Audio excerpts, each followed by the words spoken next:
নমস্কার। আপনি যদি সিংহ রাশির জাতক জাতিকা হন তাহলে জেনে নিন জুলাই মাস ২০২৫ আপনার কেমন কাটতে চলেছে এই ব্যাপারে আজকে আপনাদের সাথে আলোচনা করব। কর্ম অর্থের কথা বললে এই মাসে কর্মক্ষেত্রে আপনার নেতৃত্ব গুণ বিকশিত হবে, নতুন দায়িত্ব বা প্রমোশনের সম্ভাবনা রয়েছে। তবে সতর্ক থাকুন, অহংকার আপনার অগ্রগতিতে বাধা দিতে পারে। চাকরি প্রার্থীদের জন্য ১০ তারিখের পর ভালো খবর আসতে পারে। ব্যবসায়ীরা ১৫ তারিখের পর বড় কোনো বিনিয়োগ করার আগে চিন্তা ভাবনা করে সিদ্ধান্ত নিন।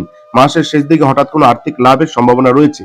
প্রেম সম্পর্কের কথা বললে প্রেম জীবনে মিশ্র সময়। প্রেমিক প্রেমিকের মধ্যে ছোটখাটো ভুল বোঝাবুঝি হলেও তা সহজে মিটে যাবে। বিবাহিতদের জন্য কিছুটা চাপের সময়, কিন্তু খোলামেলা আলোচনায় সমস্যার সমাধান হবে। পরিবারে বাবা মার সঙ্গে সময় কাটানো আপনাকে মানসিক শান্তি দেবে। স্বাস্থ্যের কথা বলে স্বাস্থ্যের দিক থেকে খুব একটা বড় সমস্যা নেই, তবে শরীরকে অবহেলা করবেন না। জুলাইয়ে গরমে ত্বক ও ডিহাইড্রেশনের সমস্যা হতে পারে। চেষ্টা করুন পর্যাপ্ত পরিমাণে জল পান করতে এবং হালকা খাবার খেতে। ধূমপান, অতিরিক্ত মদ্যপান এবং মশলা জাতীয় খাবার এড়িয়ে চলুন। শুভ দিন, শুভ সময়। এই মাসে আপনার জন্য শুভ দিন হলো ৬, ১১, ১৮ এবং ২৪শে জুলাই। এই দিনগুলোতে নতুন কাজ শুরু, সাক্ষাৎকার বা ক্রয় বিক্রয়ের জন্য উপযুক্ত সময়। অশুভ দিন হচ্ছে ৭, ১৩, ২৮। এই দিনগুলোতে ঝগড়া, ভুল সিদ্ধান্ত বা ভুল বোঝাবুঝি হতে পারে, তাই সতর্ক থাকুন। আপনার জন্য এই মাসটি ভালো কাটতে চলেছে, তাই প্রতিদিন সকালে সূর্যদেবকে জল অর্ঘ্য দিন এবং এই মন্ত্রটি জপ করুন। ওং হাং হিং হোং সহ সূর্যায় নমঃ। দিনে অন্তত ১১ বার জপ করুন, তাহলে দেখবেন এই মন্ত্রে আপনার সাহস এবং ভাগ্য আরো জাগ্রত হবে।